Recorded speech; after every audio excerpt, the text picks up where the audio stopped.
Short term, many small, both NFTs and metaverses, they're very new, so high risk.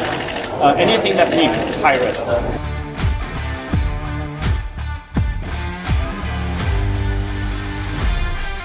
What's your thought on trends on blockchain are they short terms like NFT and metaverse? Are they short term because you said that the blockchain startup should focus on the long term? But what about the trends? I cannot predict what's going to happen tomorrow, but I can tell you roughly in 10 years the industry will get bigger. Will we still have NFTs? I think so. What does the metaverse look like in 10 years from now? I have no idea. I think it depends on the entrepreneur. We rely on the entrepreneurs to create that. Very hard to predict which NFTs will last 10 years later. It's very hard to predict what kind of applications people use NFTs for. Also very hard to predict what the metaverse is going to look like. But I do think that 10 years from now, there will be many metaverses. Blockchain is like many projects, like many. So how do you think about that?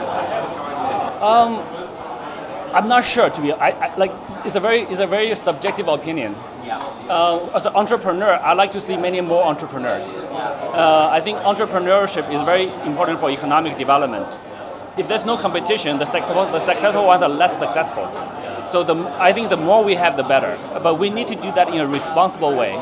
I think that there's a difference between honest failure, entrepreneurs that try really hard but still fail, versus scams, right? So if the guy starts with the mindset of I'm gonna lie, I'm gonna that's not good.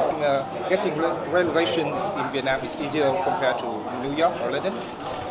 Again, I'm not. It's very different. It's not a black and white thing. Regulation is not one single thing. There's many different aspects to regulations. There may be digital asset regulations. There may be derivatives regulations. There may be securities regulations. There may be token issuance regulations.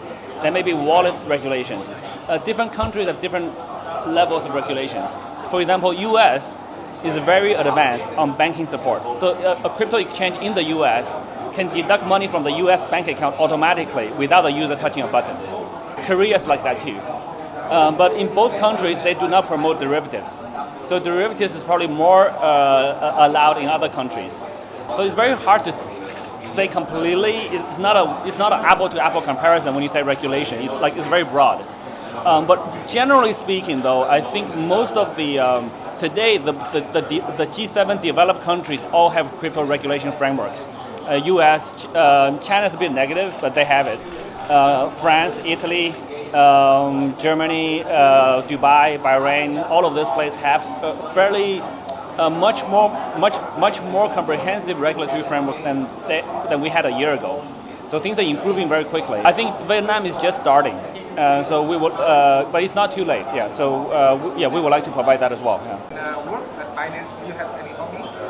I exercise a little bit every day. I enjoy just hanging out with people. I can't do much sports now. My back is not so good. I injured my back before, but I read a lot. I read a lot of books, both like self-help, entrepreneurial, and sometimes even novels, and not much else. I try to do a bit more sports, but I haven't been able to do very much.